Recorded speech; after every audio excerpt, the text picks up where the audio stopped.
बातमी जळगावमधून आहे। जळगावमधल्या एरंडोलमध्ये 4 वर्षाच्या चिमुकलीवरती अत्याचार झालाय। संतप्त नागरिकांनी राष्ट्रीय महामार्गावरती रास्ता रोको केला। पोलिसांनी संशयित आरोपीला सुद्धा ताब्यात घेतलंय। पीडितेच्या आईने दिलेल्या तक्रारीनुसार गुन्हा दाखल करण्यात आलेला आहे।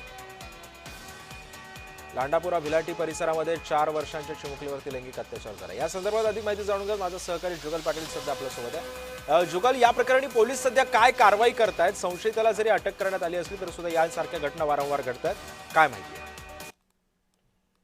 एका परिसरामध्ये 4 वर्षाच्या चिमुकलीवर लैंगिक अत्याचार झाल्याची धक्कादायक घटना या ठिकाणी उघडकीस आली आहे।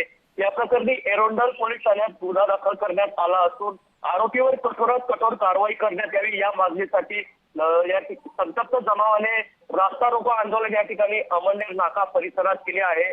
जोही कोणी आरोपी आहे त्याच्या दोषीवर कठोरात कठोर या ठिकाणी शासन करण्यात यावं। 4 वर्षीय अल्पवयीन मुलीवर या ठिकाणी अत्याचार करण्यात आला असून त्यासाठी नातेवाईक व जमाव या ठिकाणी संतप्त झालेला आहे व दोषीवर कठोरात कठोर कारवाई करण्याची मागणी या रास्ता रोकोच्या माध्यमातून केली आहे। नक्कीच धन्यवाद जुगल, तुम्ही दिलेल्या या माहितीबद्दल।